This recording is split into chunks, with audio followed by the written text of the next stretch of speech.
If you're in a group that I made fun of, then just know that I probably will only make fun of you if I see myself in you. I make fun of poor white people because I was once poor. And I know that the only difference between a poor black person and a poor white person is that a poor white person feels like it's not supposed to be happening to them.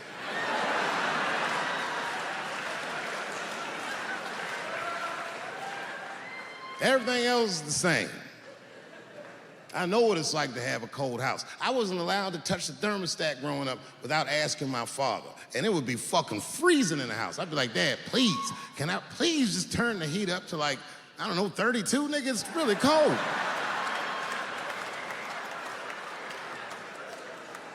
And my dad would say, just put more clothes on, David.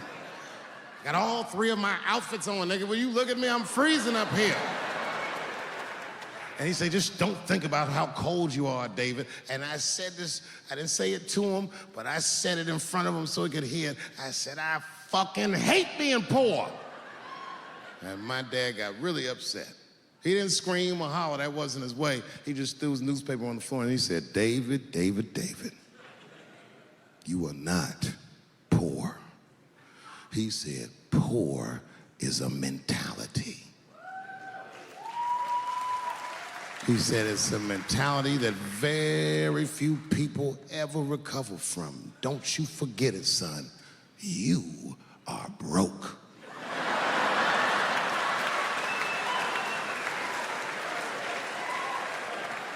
He said, these are just financial circumstances that I hope to overcome one day very soon.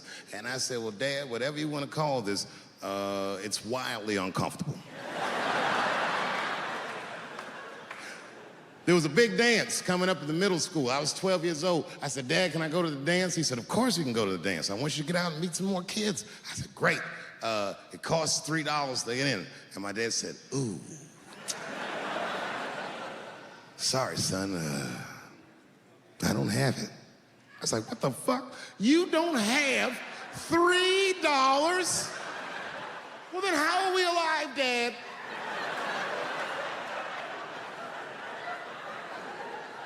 Wish I found some way out of this hell. I'd do anything to not be poor. I will show Michael Jackson my anus if I get a chance. I just gotta get out of this hell. Dad said, if you want to go to the dance bad enough, I tell you what, if there's some money in the change jar, get the money from there. I was 12 years old, that's what I did. I showed up to the dance early. There's a long line of kids waiting behind me while I'm at the door trying to count out 300 pennies to get inside. I will never forget this shit as long as I fucking live. Oh man, you know, if you've been poor, you know what that feels like. You ashamed all the time. Feels like it's your fault. And all them kids was laughing, ha, ha, ha. Look how poor Dave Chappelle is. Like when I think back at it, that's really the only time in my life that I ever thought to myself, I should kill everybody at school.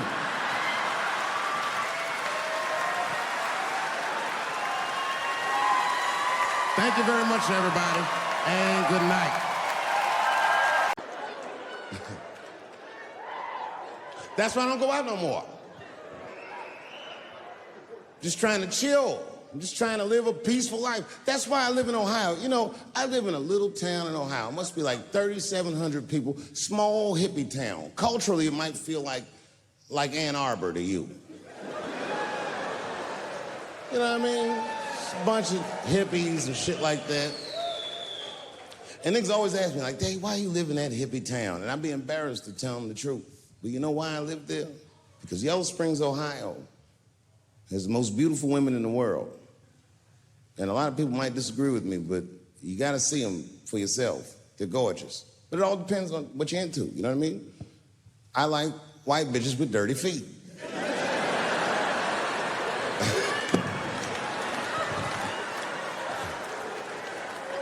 If I had a strip club in Yellow Springs, I would call that shit strippies. All naked hippies all the time.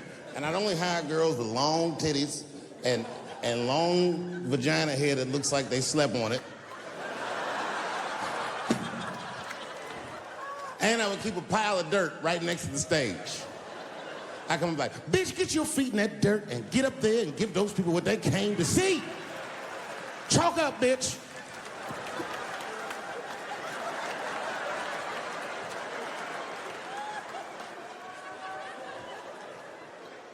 I'm goddamn sick of it. This is the worst time ever to be a celebrity. You're gonna be finished. Everyone's doomed. Michael Jackson has been dead for 10 years, and this nigga has 2 new cases.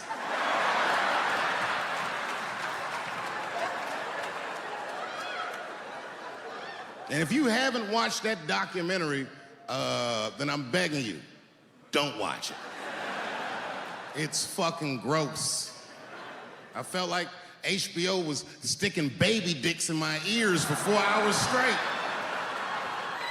Really nasty shit.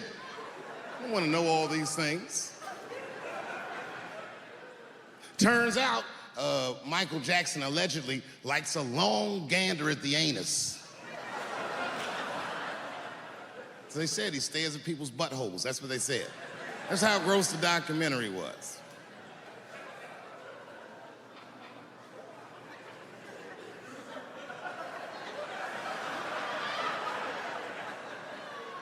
I'm gonna say something that I'm not allowed to say. But I gotta be real. I don't believe these motherfuckers. I do not believe it.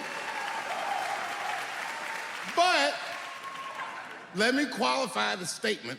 I am what's known on the streets as a victim blamer.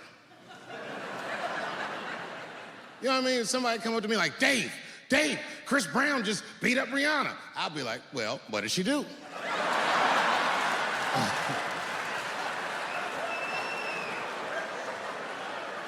Dave, Michael Jackson was molesting children. Well, what were those kids wearing at the time?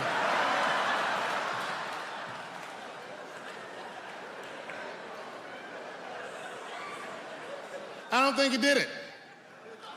But you know what? Even if he did do it, you know what I mean?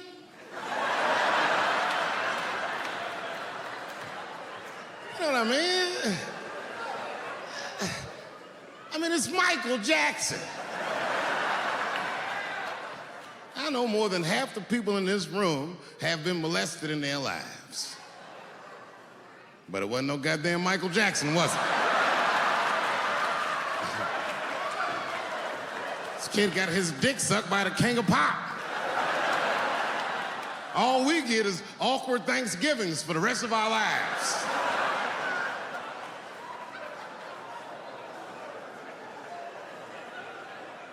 You know how good it must have felt to go to school the next day after that shit? Hey, Billy, how was the weekend? How was my weekend? Michael Jackson sucked my dick. And that was my first sexual experience. If I'm starting here, then sky's the limit.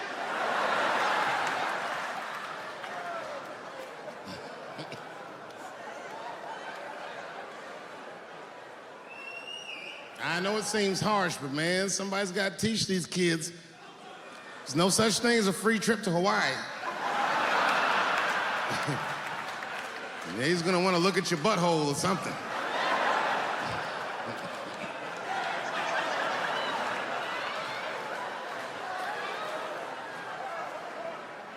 You know why I don't believe it? You know why I don't believe it? Because if Michael Jackson's out here doing all this molesting, then why not Macaulay Culkin? Macaulay Culkin said in an interview that Michael Jackson never did anything inappropriate with him or even around him. Think about that shit. You know, I'm not a pedophile. But if I was, Macaulay Culkin's the first kid I'm fucking, I'll tell you that right now.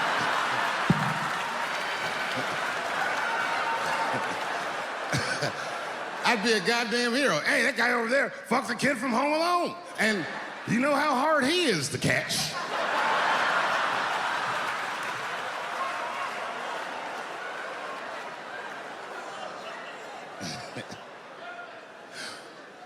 My mind's telling me no.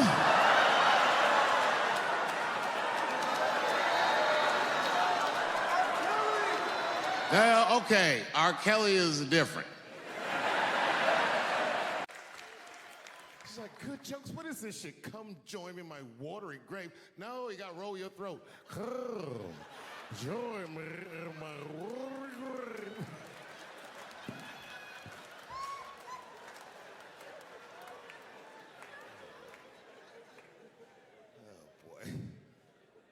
Oh boy.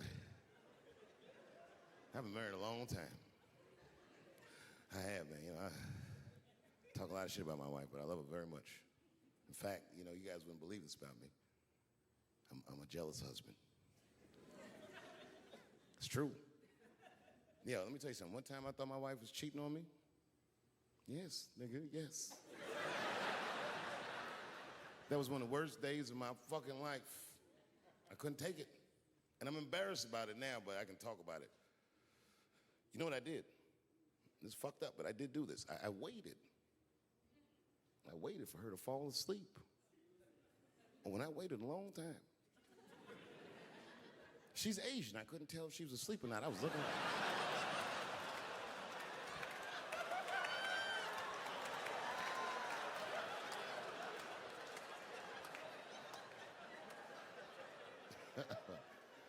And when I was sure she was asleep, you know what I did? I stole the iPhone. Took it downstairs and started trying out passwords to see if I could open it. I couldn't figure out the password. Then I remembered it's iPhone. This shit has facial recognition. I was just like, oh. And that shit opened right up.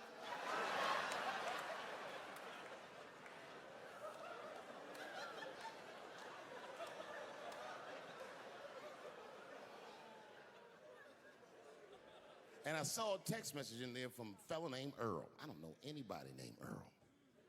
I woke her up out of her sleep. I said, wake the fuck up. Who the fuck is Earl? And she said, David, what are you talking about? Oh, don't you play dumb with me, bitch. I done opened your phone. Who is Earl? And she said, oh my God, David. That's gay Earl from the hair salon. I said, word, what am I, dummy? How am I supposed to know this nigga is gay? And she was calm. She said, read his text and look at his pictures. I started reading the text. This fella sure does spell girl with a U a lot. And I switched over and looked at his pictures, and I couldn't believe it. This fella looked gay and still pictures. His mouth was open in every shot.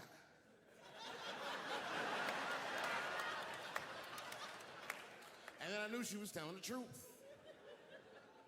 And then I felt like dumb. I said, I'm sorry. I'm sorry. Okay, I'm sorry. Here, take your phone. I'm sorry. Just go back to sleep. I'm sorry. I guess I just been insecure because all this cheating I've been doing. Good night.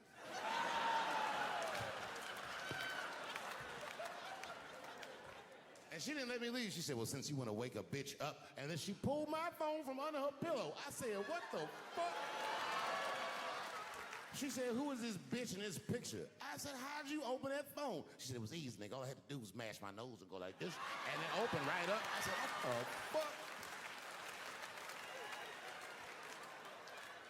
She said, who is this bitch? I said, give me that.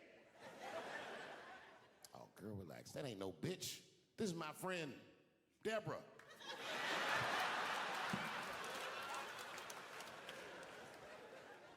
I'm gonna close tonight with a long story. Do you mind?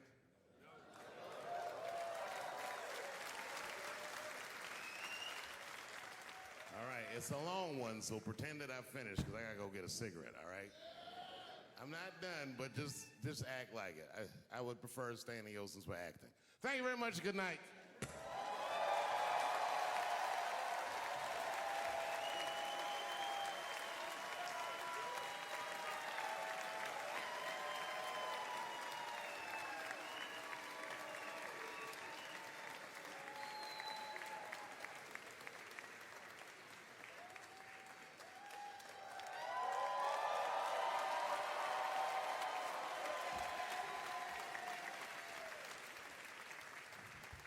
Thanks for not giving me a standing O, motherfuckers. This is the worst.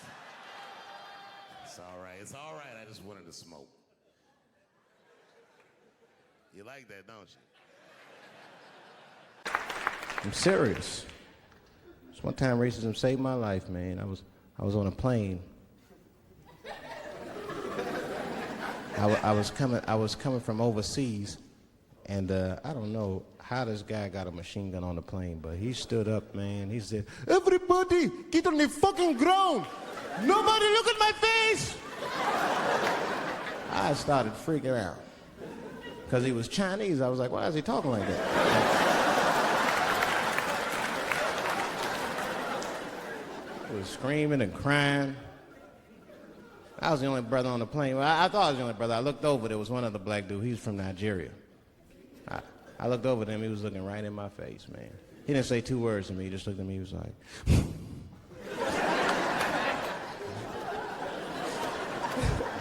He didn't need to talk, I knew just what he was talking about. I looked right back at him, I was like...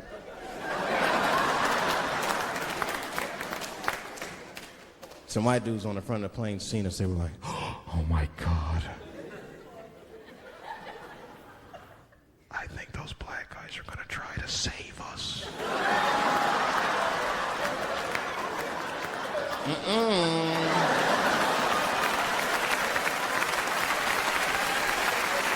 We were just communicating that we understood the situation. We were both seeing the same thing. What we understood was simple. Terrorists don't take black hostages. That's the truth. I have yet to see one of us on the news reading the hostage letter.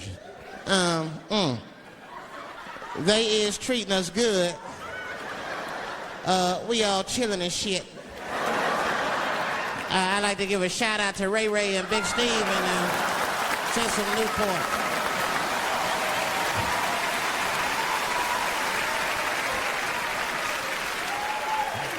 You're not gonna see it. And terrorists are smart. They know what they're doing there, you know. They terrorists. They know black people's bad bargaining chips.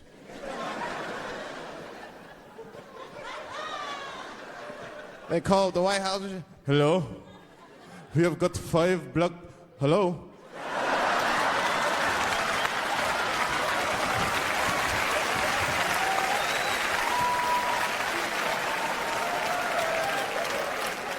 You know who hates me the most? The transgender community.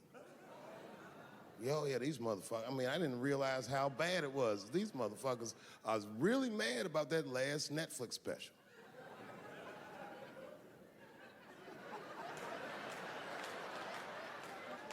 It's tough, man. I don't know what to do about it because I like them.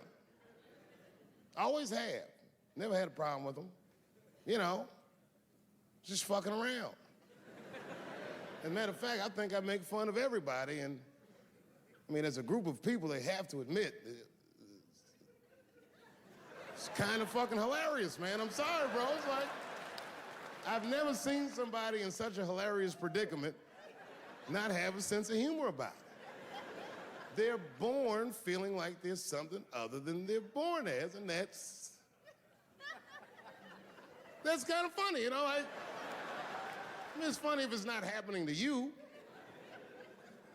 It's like that white black bitch that's in the news all the time. Rachel Dolezal. She always says that. She's a white woman, but then she dressed up like a nigga and shot her way up to the very top of blackness. And I always wanted to meet her just so I could understand. I just wanted to like have dinner with her so I could just look in her eyes and call her a nigger to her face. The fuck is that bitch talking about? I identify black. That is trans talk, lady. Stop biting. Stop biting. There's a big difference between her and a trans. The difference between her and a trans is I believe transgenders. I don't understand them either, but I know they mean what they say. Them niggas cut their dicks off. That's all the proof I need. I've never seen somebody just throw their dick away. Don't need it.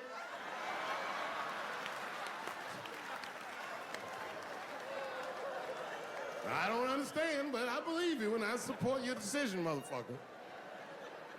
But how far is Rachel willing to go?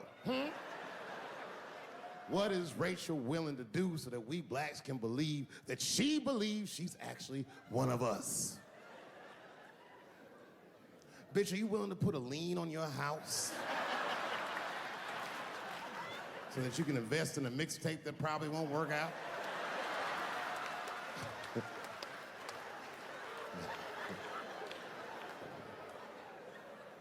She didn't even change her name. Didn't even change her name. Her name is Rachel. I can't believe in that name. If you want my support, you're gonna have to change your name to the blackest shit I've ever heard. Bitch, you're gonna have to change your name to Draymond Green. I don't know a blacker name than that. That shit is black on paper. If you type Draymond Green into Airbnb, that shit will log off automatically.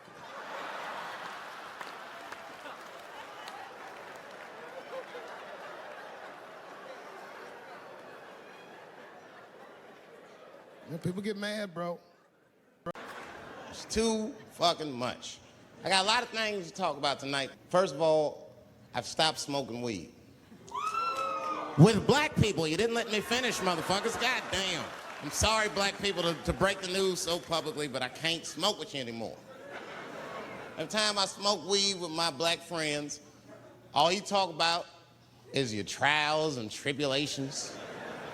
I'm sick of that shit. I got my own problems. Nigga, that's a waste of weed. I'm smoking weed to run away from my problems, not take on yours. From now on, I smoke weed exclusively with white people. Calm down, motherfuckers. You win by default. You got good weed conversation. All white people talk about when they get high is other times that they got high. I can listen to that shit all night. Dude, remember at Frank's last week? It's fucking smashed, man. And catalogs everything they drink. 2 shots of Jaeger, tequila, 4 bong hits, man, beer, cheeseburger. I mean, really, y'all, what the fuck are we doing? I can't live in this new world you're proposing. And meanwhile, while we're worrying about all this other shit, look at what's happening. They just killed another 12 people in a mass shooting in Virginia Beach. This shit's happening every week. It happens so much, I don't care anymore. I came home early from the road. I had a $12,000 suit on, because life's been going good.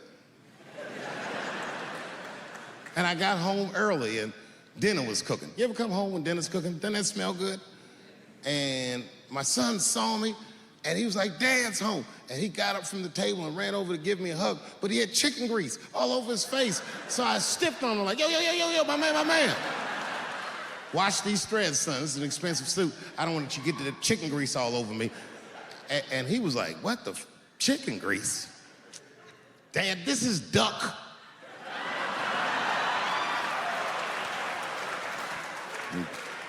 A tear came out of my eyes. I never dreamt I'd do so well in life that I'd raise a nigga with duck grease all over his face.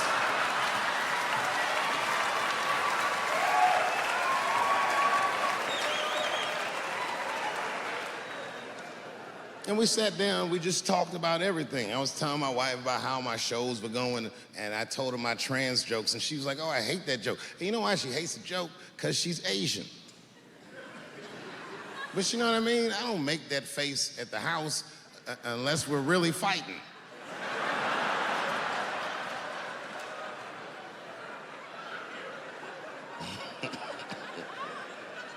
And me and her, like, we weren't arguing, but you know what I mean? She was just like, you need to stop doing that. And then I tried to change the subject. I go, how is school going, boys? And my sons tell me, well, we didn't have school today, technically. I'm like, well, what's going on? He said, well, there was like a school shooting drill. I never heard of this. You know what this is? They have drills that they make kids do where they practice what to do if somebody comes to shoot up their school. I'd never heard that before. I was like, what the fuck? Then I had to tell my sons the truth. I didn't want to tell them this shit. Son, listen to me. Fuck that drill. If somebody comes to your school and wants to shoot it up, I'm just gonna be honest with you. You probably gonna get shot, nigga. I'm just being real. You got a famous dad. I talk a lot of shit. They gonna be gunning for you, little buddy. Just stay low and run in a zigzag pattern and don't try to save anybody, son. Do you understand me?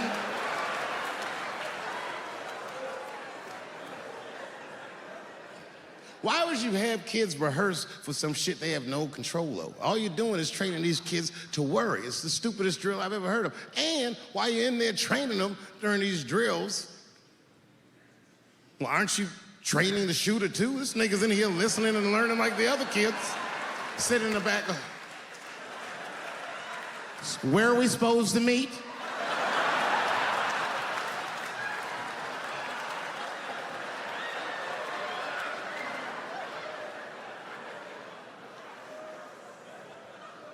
If you're a parent, this shit is terrifying. This shit is real scary. All the parents is looking at each other crazy. Because we know as parents that one of us is raising the shooter. Just don't know which one of us it is. All we know for sure is that if you're a white parent, the chances that it's you exponentially higher than the rest of us. And shooting up school is a white kid's game. It's fucking crazy. You know, I hated school too. It never occurred to me. Kill everybody in school? It's fucking crazy. Just do what I did, nigga.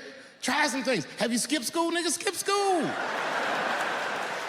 Take a walk and meet some other kids. Fuck school, nigga. Try drugs. Have you tried drugs out, nigga? That might...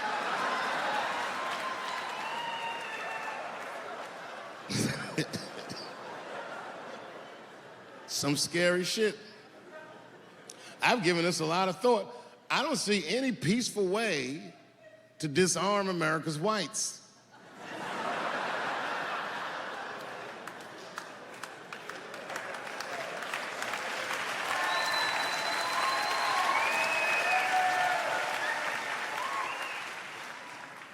There's only one thing that's gonna save this country from itself. Same thing that always saves this country from itself. And that is African Americans. Right. And I know the question that a lot of y'all have in your minds is, should we do it? Yeah, fuck yeah, we should do it. Listen, no matter what they say or how they make you feel, remember, this is your country too.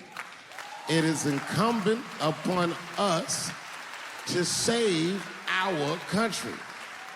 And you know what we have to do. This is a fucking election year. We gotta be serious. Every able-bodied African American must register for a legal firearm.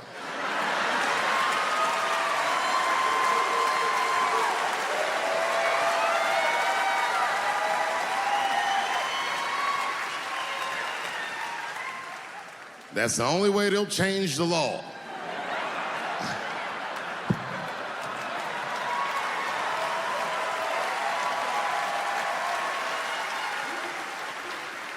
I hate guns, personally. I can't stand them. Yeah, but I have several.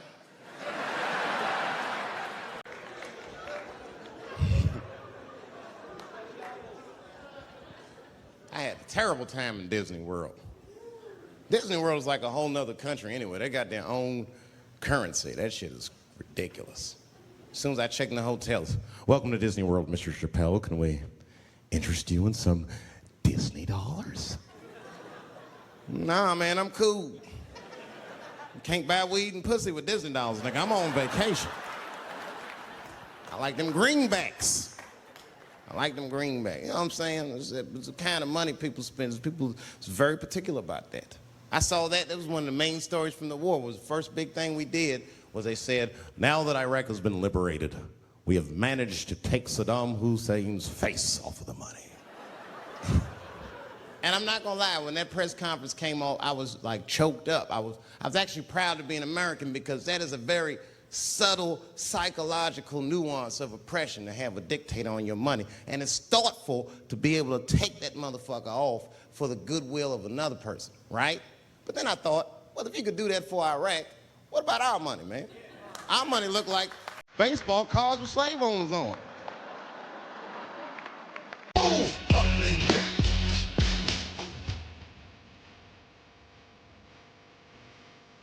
From the historic Lincoln Theater in Washington, D.C., Dave Chappelle.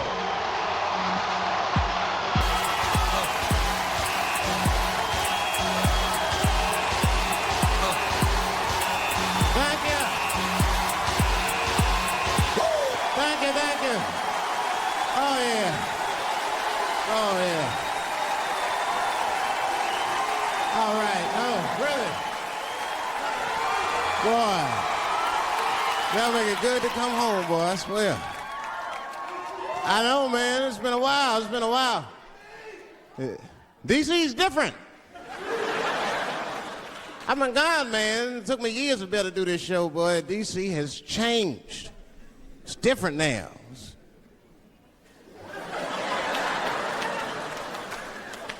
There's a lot of white people walking around, isn't there?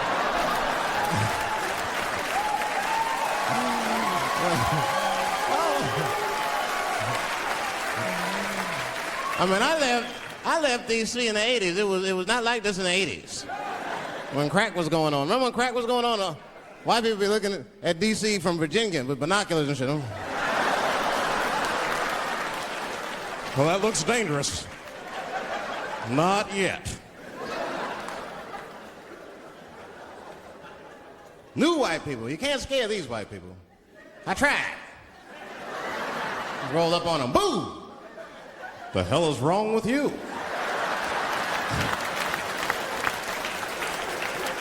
Those days are over.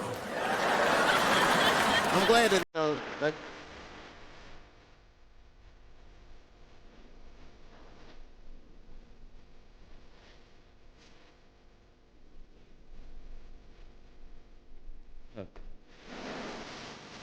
okay.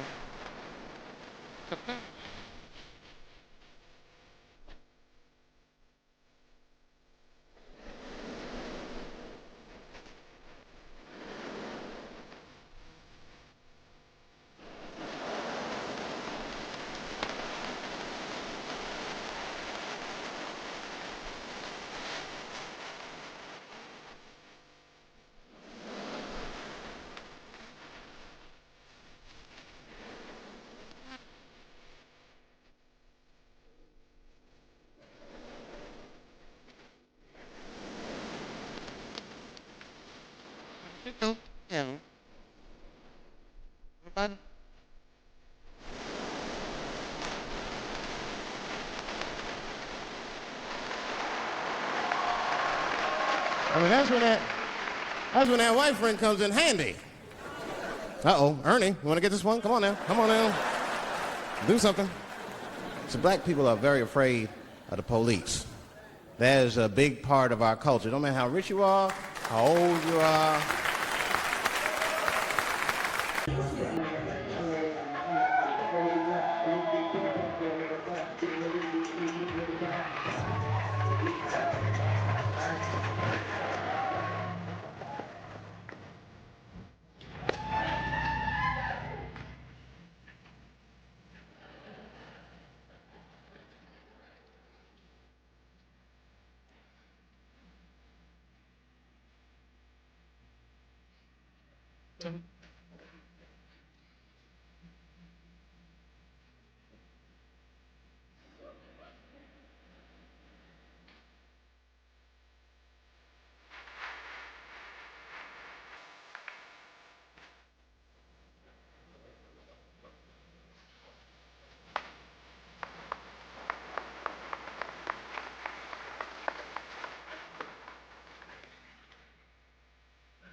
and then we have one after the other. Trayvon Martin gets murdered by just a regular.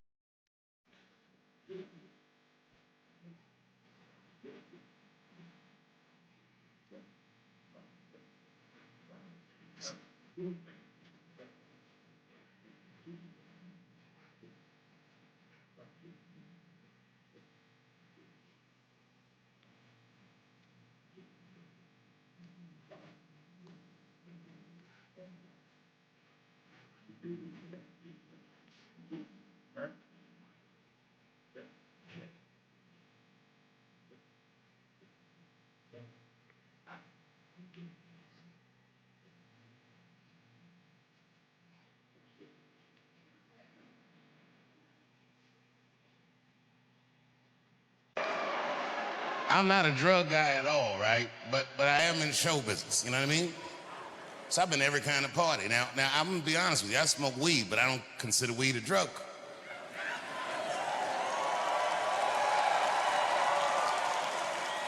But you know how show business is. I've been to cocaine parties, I've been to weed parties, I've been to all the parties, and I'm just telling you the truth of what I've seen.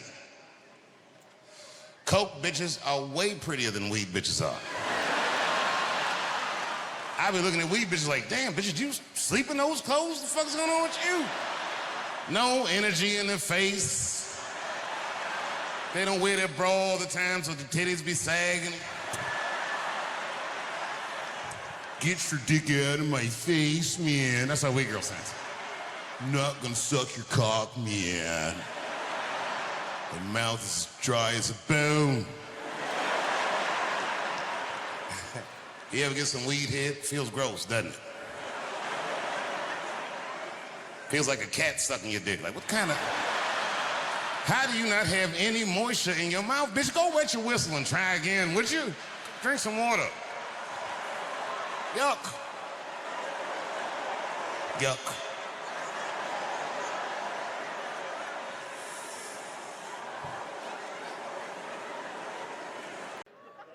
Eight years later, I'm pulling up to the polls again. This time, I'm driving a brand new Porsche because the Obama years were very good to me.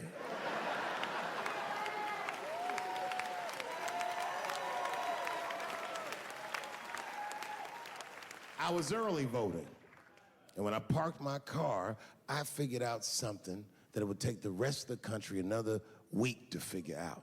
I understood that Donald Trump was going to be our next president because in Ohio, unlike D.C., you could see the results in the parking lot. Saw these goddamn pickup trucks and tractors and shit.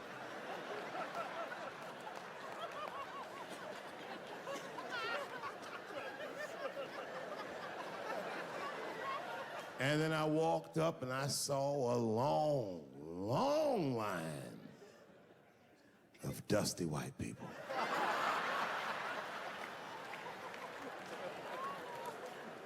Yes, ladies and gentlemen, these were the poor whites.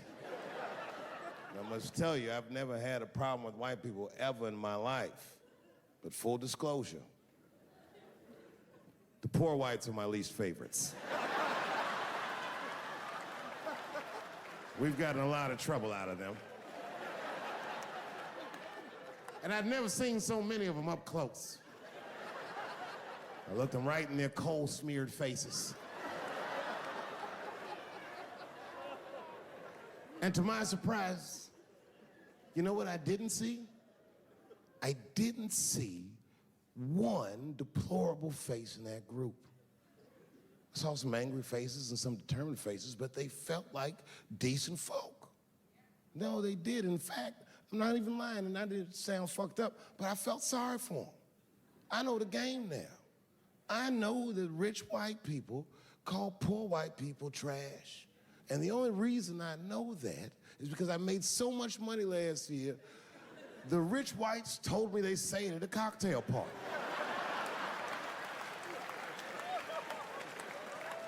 And I'm not with that shit. And I stood with them in line like all of us Americans are required to do in a democracy. Nobody skips the line to vote. And I listened to them. I listened to them say naive, poor white people things. Man, Donald Trump's gonna go to Washington and he's gonna fight for us. I'm standing there thinking in my mind, you dumb motherfucker.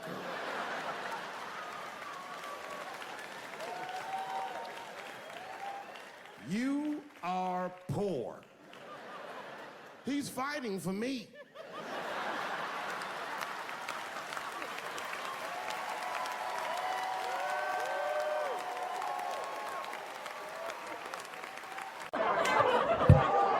I'm sorry, Lauren. I thought we were having a comedy show.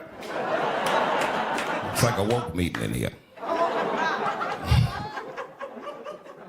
And after all that, you know what he did? You know what Trump did after all that stuff? Went out and got the coronavirus. Wasn't that something?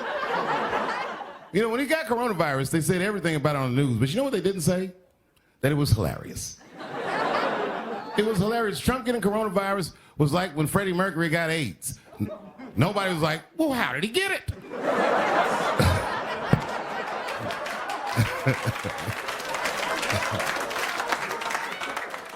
This guy was running around like the outbreak monkey. He looked like a 1970s penis, raw dog and earth.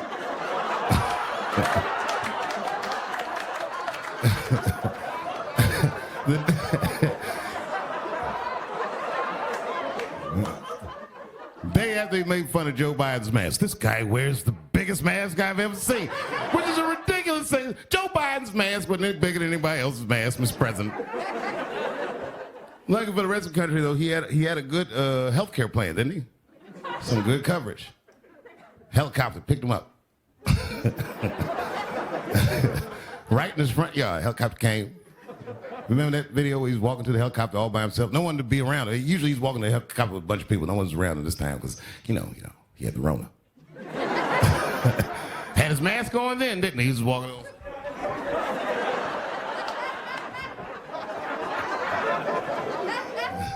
Helicopter took him to Walter Reed Hospital. You know, I'm from D.C., and I got to tell you, Walter Reed is not close to the White House, but you can walk.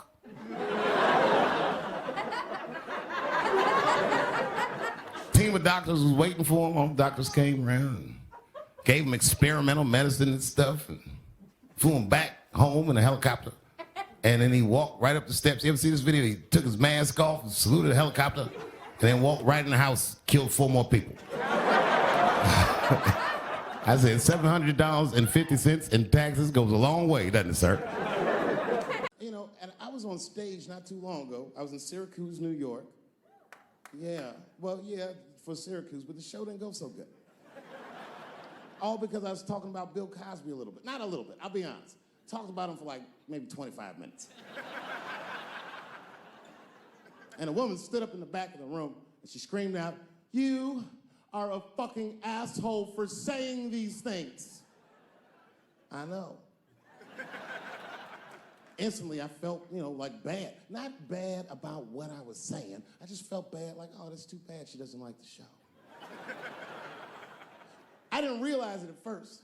But not only did she say that, she was rushing the stage. By the time I saw her, I just saw this shadowy figure fucking charging up the aisle towards me in full fight mode. I was horrified. I said, oh my God.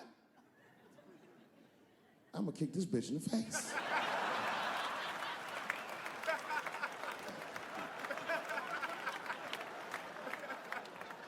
Lucky for me, I didn't have to.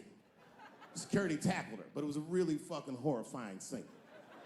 Scuffle ensued, and then, finally, she screamed out to me, "Women suffer." I said, I know. And ladies, I need you to know that I know. I need you to know, seriously, there's a lot of men in this room that identify themselves as feminists. I would include myself in that. Don't ever forget, we all have mothers and daughters and sisters and wives, and we want to see all these women do well and not be held back by their gender. There's a lot of men like that in this room. There's a lot of men like that in the world, or as we are known on the streets, bitch-ass niggas.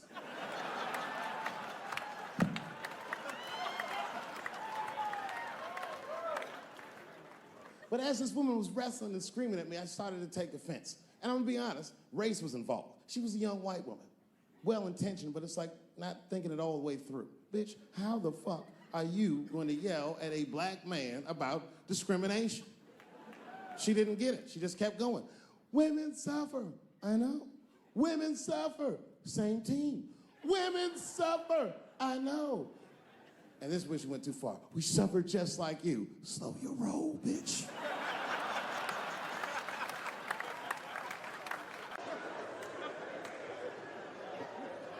I don't hate gay people at all. I respect the shit out of you. Well, not all of it. I'm not that fond of these newer gays. Too sensitive. Too brittle. Those aren't the gays I grew up with. I miss them old school gays, nigga. Them Stonewall niggas, them the ones that I respect. They didn't take shit from anybody. They fought for their freedom. I respect that shit. I'm not even gay. And I want to be like a Stonewall nigga. Them old school gangster gays, them glory hole niggas, them the ones I like.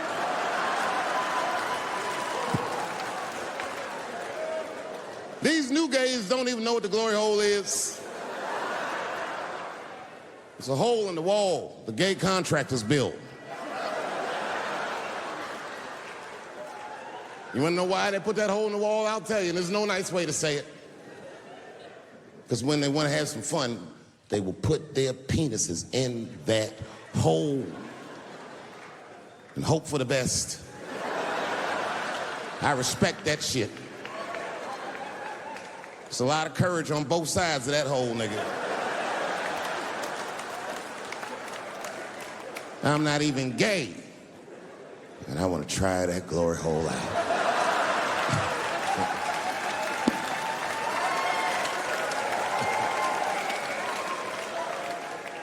What if Martin Luther King had to integrate the glory hole? I don't care if it's black lips back there or white lips back there. A mouth is a mouth. A warm, wet mouth.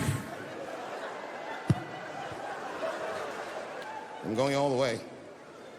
Society's changing rapidly. Can't smoke indoors. What the fuck is that all about? I got kicked out of titty bar for smoking. No, that shit was ridiculous.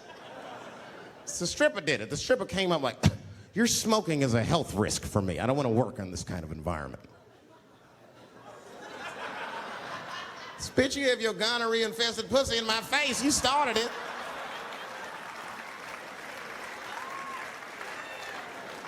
And they threw me out.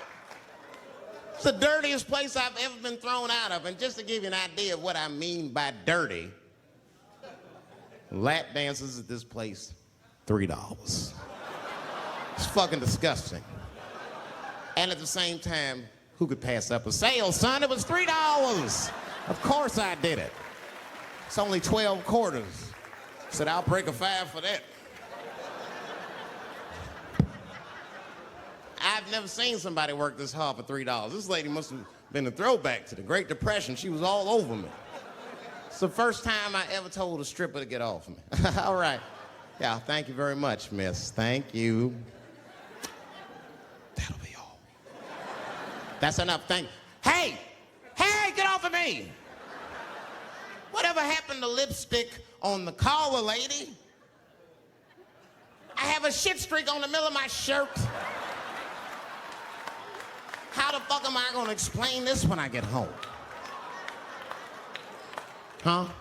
Oh no, baby, me and Bob were playing basketball and Bob dunked on me, was hanging on the rim, and his pants fell down. I was checking him close, I think he's swinging, and his butt cheeks might have, his butt cheeks, I think, caught my shirt. I don't know why I was playing ball in my dress shirt. I just was. It was midnight. I don't know. What the fuck? Just let me think. That's when you know a guy's lying if he say shit like that. Hold on, just let me think. Me man up say that to you. Hold on, just let me think for a minute. Can I think?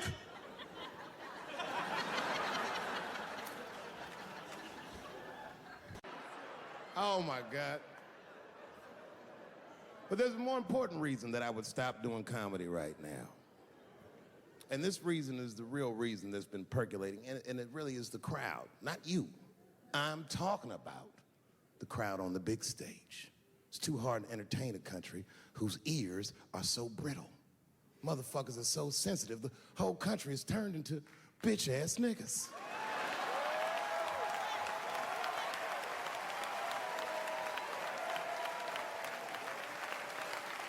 Everything you say upsets somebody. You know, I can remember when it all started. It was when I was doing Chappelle Show. When I was doing Chappelle Show, I used to do the show, and then on the weekends, I do like concerts and shit like that. So I'm doing a concert, and there was a couple in the front row, beautiful couple. The wife was obviously Asian. You could see it in her face.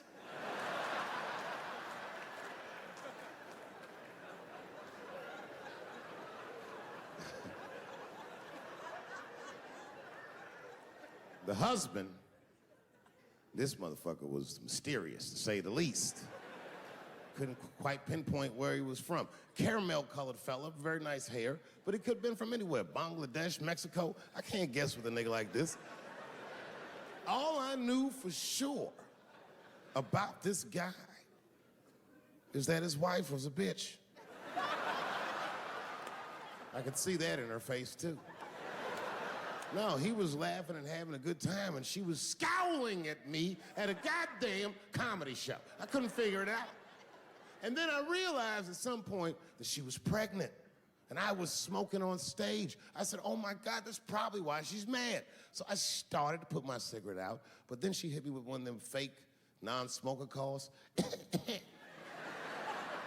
So I just kept smoking. I thought to myself, bitch, that babe will be fine, relax.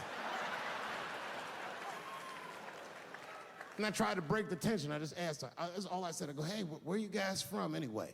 And I could tell that she was on to me. She goes, very condescendingly, she says, I'm from California.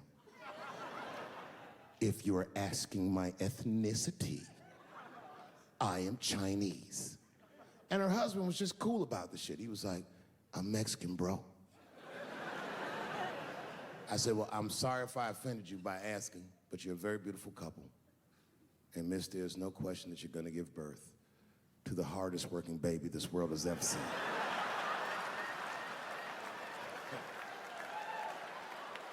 That's not a bad joke. Yeah, something else is going on, but I don't know. Are you guys bored? Okay, I'm gonna keep going, there's more.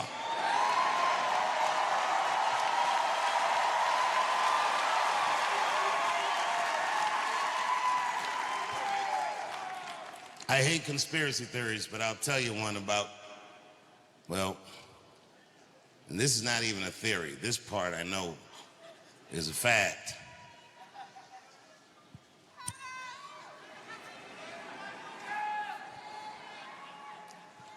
Did you know when I left DC and moved to New York in the 90s, that New York City Police Department had a hip-hop police task force? Did you know that? And this task force would follow anybody that was involved in hip-hop culture around. Not just rappers, drug dealers, because they thought that it was connected somehow. Even young comedians like me. Anybody that was just on that scene, they knew who everybody was and what everybody was doing.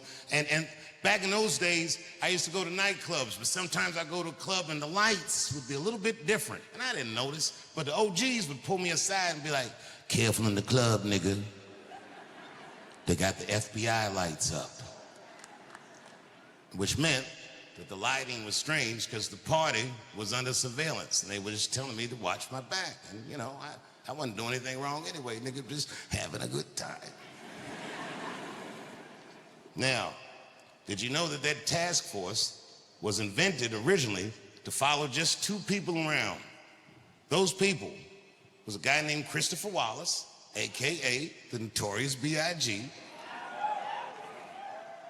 and Sean P. Diddy Combs.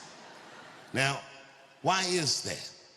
That this nigga has been under surveillance for at least 30 years. But just now they noticed that he racketeers and beats up bitches. I bet you, if he was doing all that, I bet you they seen him doing it for a long time. But why now? I don't know. It was strange in this case. Nobody called the police, except for Kid Cudi.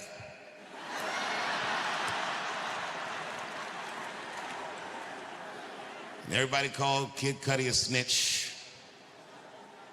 But he wasn't a snitch. A snitch is when two niggas do crime together and one of them gets caught and tells on the other one to get himself out of the trouble. Kid Cudi was violated by Puff. He alleged that Puff blew up his motherfucking Porsche with a Molotov cocktail and didn't stop there. He said he then alleged that Puff broke into his house and opened this nigga's Christmas gifts. Oh, nigga, I'd have been furious. But I forgot how, like, just how polarizing that O.J. case was. And you know, I've met O.J. Simpson on 4 different occasions in my life. And before the end of the show, I will tell you about each of those occasions. The first time I met O.J. Simpson, I was in Santa Monica. Santa Monica? Yeah. I can't believe a black dude was like, Santa Monica. He was the last niggas I was expecting to say that. See your shoes. You got some Vans on, nigga? What you got on? Santa Monica! You? At the time, I was 18. I had done a show, and then a guy from the club came up and was like, hey, O.J. Simpson's here, and he said he wants to meet you. I said, what? Fuck yeah. I ran down the steps, and O.J. was down there. He was like, hey, yo, man, how are you? It's very good to meet you, and you're doing really good work, and I hope good things happen for you in your life. I was like, man, thanks, Mr. Juice. Standing beside him, well, I don't know the nice way to say this, his soon-to-be slain wife. Ladies and gentlemen, man the fuck up or you're not gonna make it through the end of this show. Just man the fuck up. She's dead, you already know, we know what happened. We don't know who did it, but we know what happened.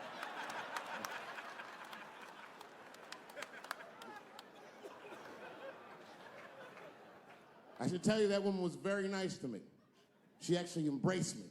She said, I think you're adorable. And she hugged me. She goes, good luck to you. And she held me for a long time. And I whispered in her ear, bitch, are you trying to get us both killed?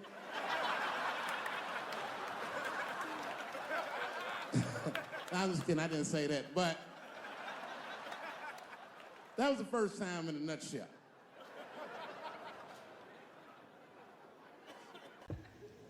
But y'all women, man, you guys just made too much progress too fast. Not too much, but you're confused by it. You made so much progress, you even confused. Men and women, we both like, what the fuck just happened?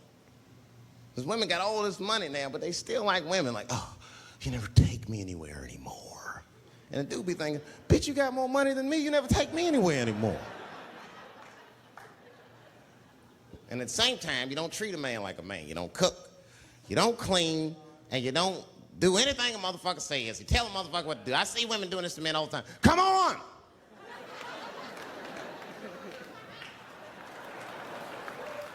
No man wants that shit. I don't want anybody to tell me what to do that much. You gotta work with me. Like if it makes a man feel like a man to watch the game, then just let him sit there and watch the game for a minute.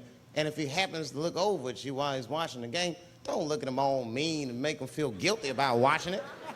Just pick up your own titty and suck it. Just try it out.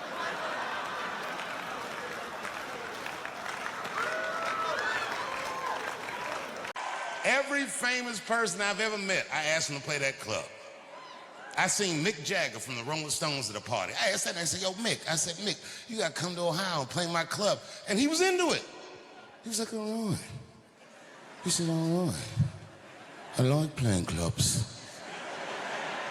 He said, but tell me about the town. I said, well, what do you want to know? And that nigga looked at me like you know, Mick Jagger look. He said, are there girls there? I lied right in his face. I was like, yeah.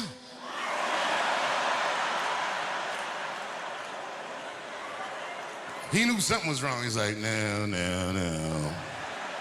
Come on, Dave, you know, like the kind of girls that I like. I said, Mick, I don't know what kind of girls you like. I think he said, you know, you've heard my music. Are they white bitches with dirty feet?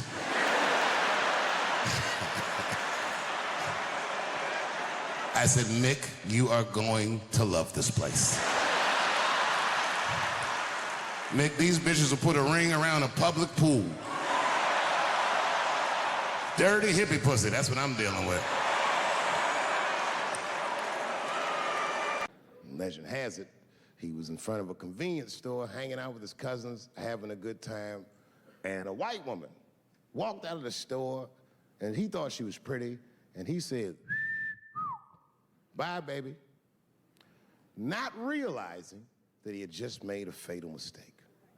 4 days later, a group of adult white men burst into this family's home and snatched a 14-year-old boy out of bed in front of his family that was powerless to stop them, and he was never seen alive again.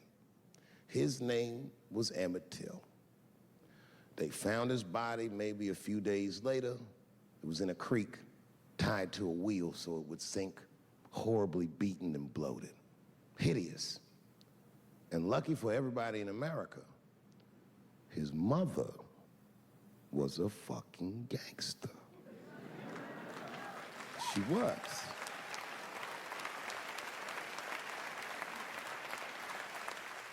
If you can imagine, in the very midst of a mother's worst nightmare, this woman had the foresight to think about everybody. She said, "Leave my son's casket open." She said, "The world needs to see what they did to my baby." And every publication here in the United States, from Jet Magazine all the way to the New York Times, had this boy's horribly bloated body on its cover. And if our civil rights movement was a car, this boy's dead body was premium gas. This was a very definitive moment in American history where every thinking and feeling person was like, ugh, we gotta do better than this. And they fought beautifully, and here we all are.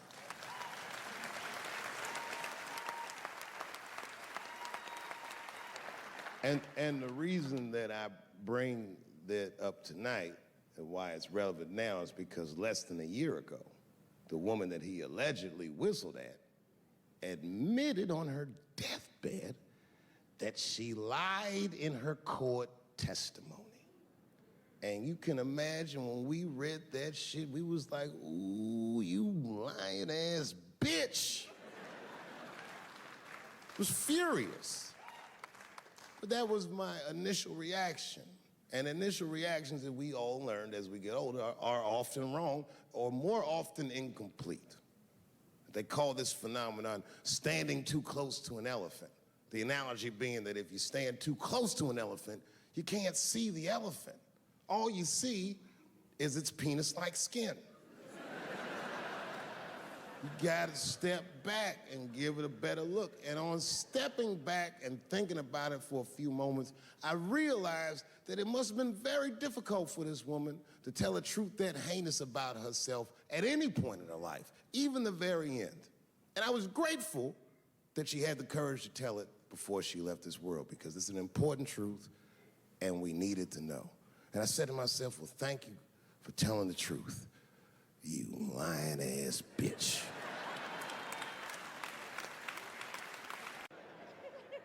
I voted that day, and then that same day I flew to New York City. I had work.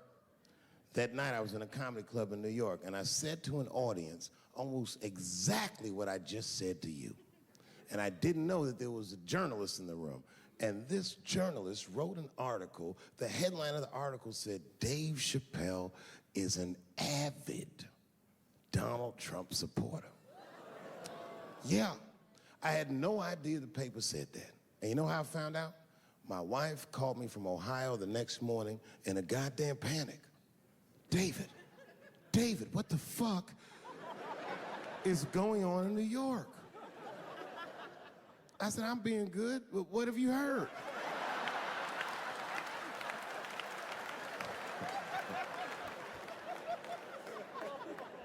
And my wife said, the paper is saying that you're a Donald Trump supporter. I was like, whew.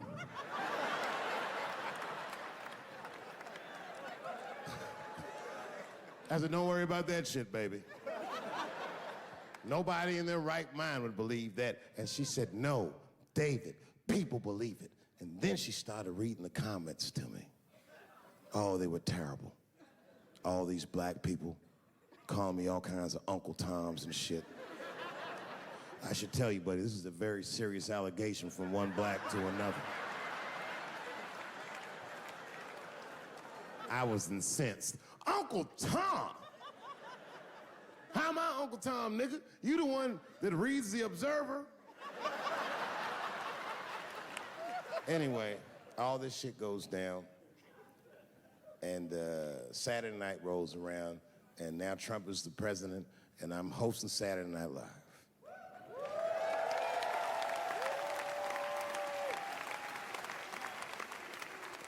And I didn't really prepare my monologue. I just kind of winged it. And at the end of the monologue, I don't even remember what I said. I said something like, fuck it, we're historically disenfranchised, and we're gonna give him something about we're gonna give him a chance if he gives us a chance. I don't know what I said, but whatever I said, I really wish I didn't say that shit. It was not worth the trouble. Now I walk into the barber shop and all them black people just be looking at me like, yo, Dave, what's up with your boy? Yo, nigga, yo! Not my boy. Because I don't care if you're a Republican or Democrat, if you support him or not, any objective person is going to have to admit that this motherfucker is having a terrible go of it.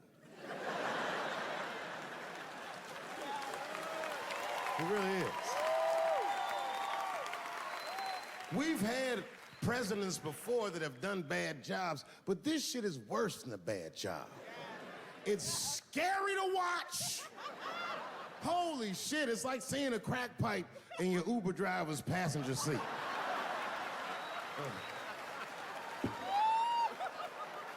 The fuck is wrong with this guy? Yo, he is lunching, nigga. I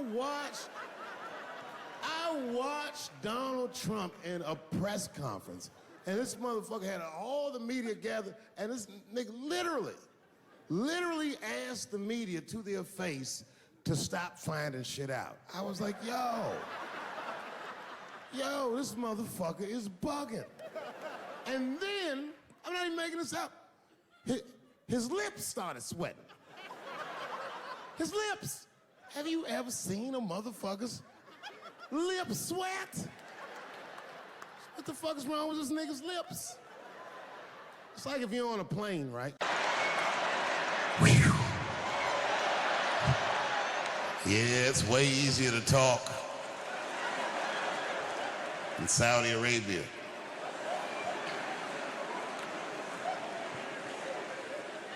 Jimmy Kimmel got canceled.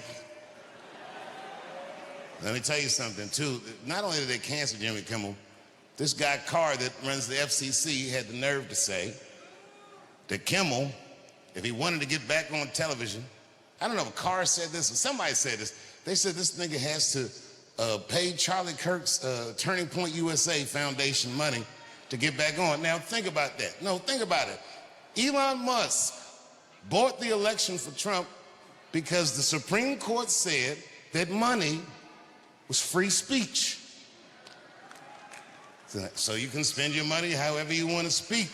But if they make this nigga pay some money for some shit he doesn't believe in, well, then they're compelling him to say something that he does not mean.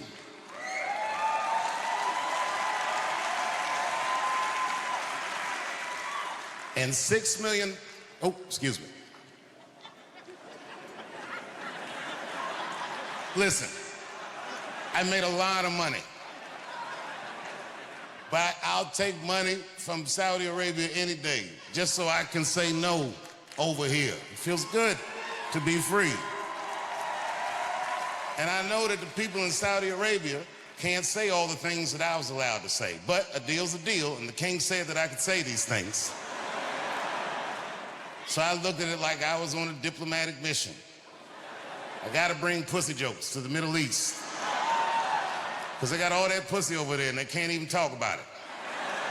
I said, I'll do it.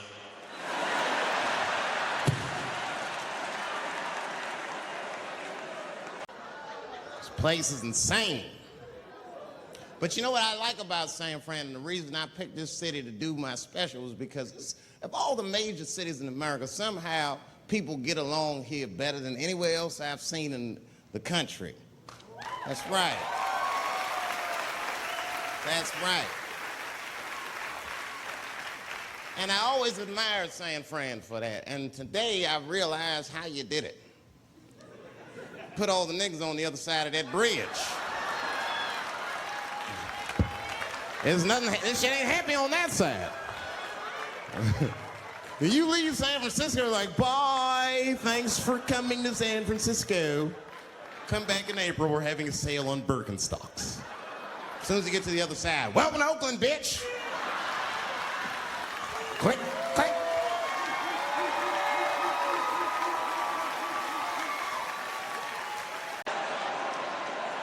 God bless her. I'm not making light of her. What she went through was terrible. But remember, because they kept showing this video of him beating her up in a hotel hallway, which was a terrible video.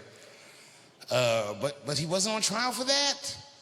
If you remember, he paid her for that before the federal charges ever came up. He paid her $35 million, is what I heard, which doesn't make it right, but I mean, come on, nigga. I do know niggas that have fought Floyd Mayweather for less money than that. And them niggas had to fight for 36 minutes.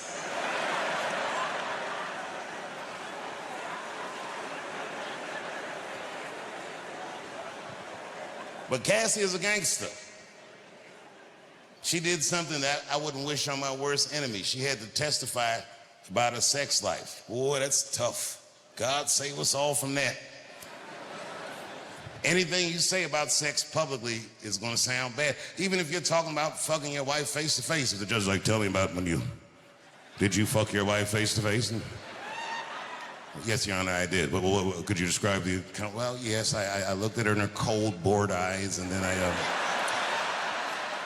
I pulled those big panties aside, and it's like a bush that just screams, I don't give a fuck, and I just, you know what I mean? Just power through it, you know what I mean?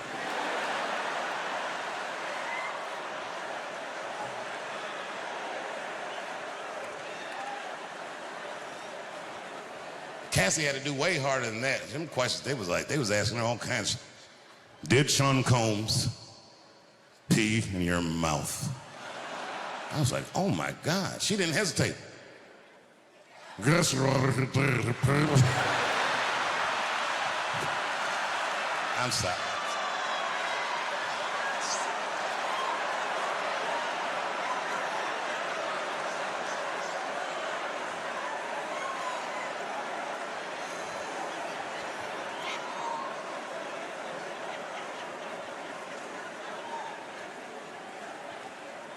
Tonight I had done something, I'd like prepared something that I wanted to try. It's hard though, but I really wanted.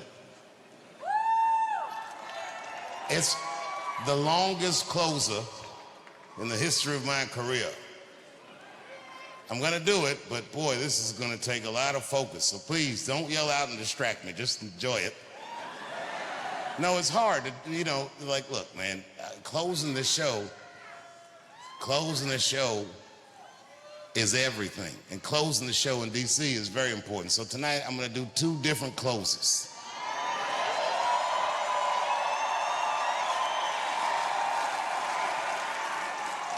I'll do my closer for DC, and then after that,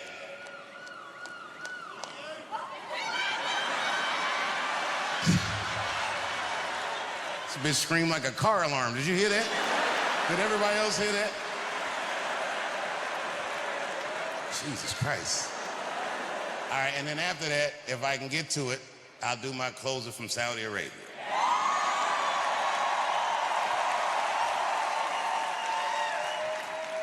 All right, this is the tough one. Hey, do me a favor, production. Sex it up. Give me like comedy club lights.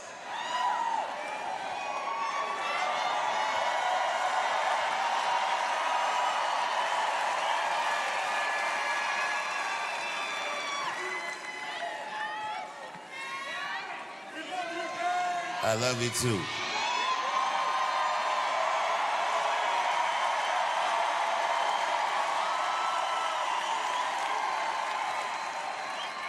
let me concentrate. When you see it, you'll understand it's harder to do this than you think. Hold on. Go ahead, keep screaming. Give me a drink.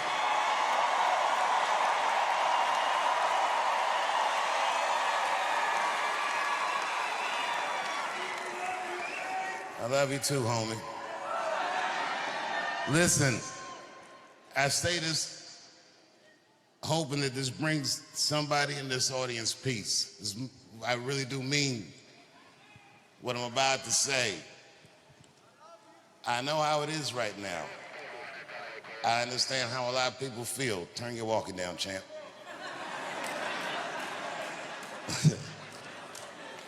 I know how a lot of you guys are feeling right now. You can't hear me? Can you hear me?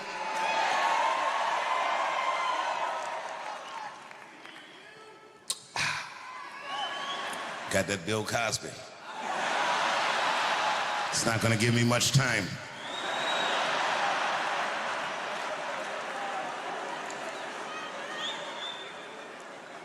I know how people are feeling right now, and I hope that this brings you peace. I feel that way too, without question. 1,000% without question, all of us, individually and collectively, are living through some sort of a conspiracy, I'm sure. That feeling you have that something is wrong, or you might feel like, hey, am I right about this? Am I crazy? No, nigga. No, you're not crazy. This thing you're feeling, I'm telling you, I feel it too. But here's what I suggest. If you don't know what the conspiracy is, then just say that. I don't know is an acceptable answer. In fact, if you don't know, it is the best answer. But all this fucking guessing out loud about what the conspiracy is, I'm begging you, please, shut the fuck up. You're gonna make everybody sick that way. You can say I feel, you can say I think or I suspect, or it looks to me like, but please, please stop saying you know. Because in times like this, the last person I trust is a nigga that's sure. This is madness.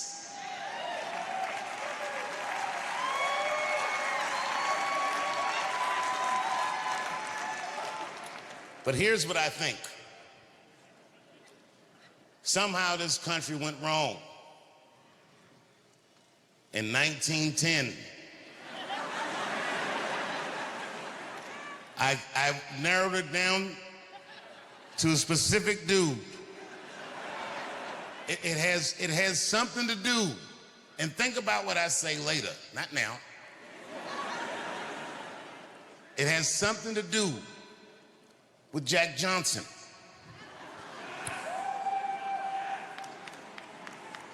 Jack Johnson was the first black heavyweight champion of the world.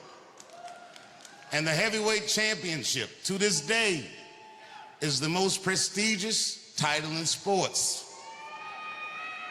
But in 1908, only white fighters had that distinction. Not because black fighters weren't good enough, but because no white fighter would give any black person the opportunity to lay their hands on them. And a guy named Tommy Burns became heavyweight champion. And Tommy Burns was an anomaly. He was Canadian. And he said, I am the heavyweight champion of the world. He's Canadian. You know how, faggy they are. He was like,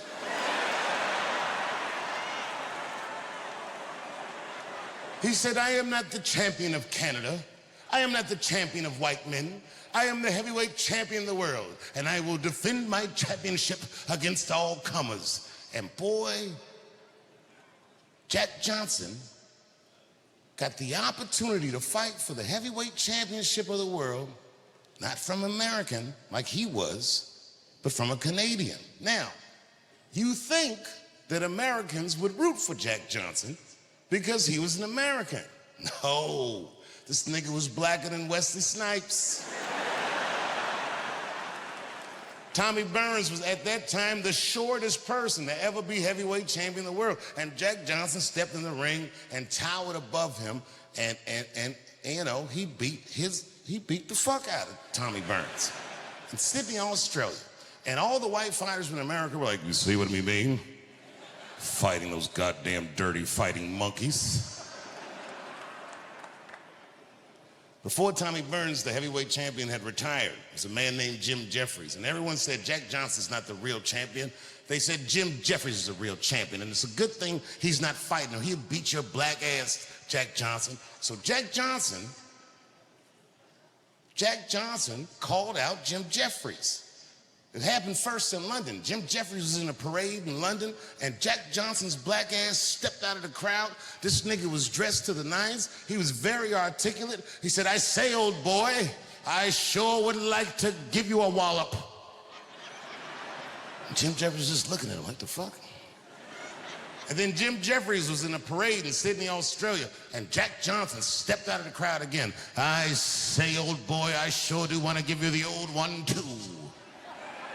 Jim Jeffries was looking like, how does this nigga have a passport?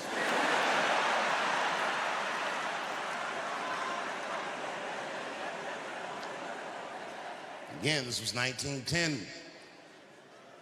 The hallmark of Jack Johnson's character was audacity. There's a story about him that's a legend that says that one night he was caught speeding down a country road south of the Mason-Dixon line. And the police pulled Jack Johnson's black ass over. You know, this was 1910. He must have been flying 13, 14 miles an hour.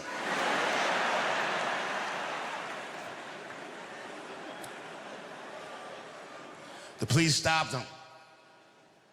The police said, it costs $200 for a nigger to speed on our roads down here. Back then, $200 was like getting a $50,000 ticket. This nigga Jack Johnson didn't hesitate. He gave him $400. He said, I'm coming back this way.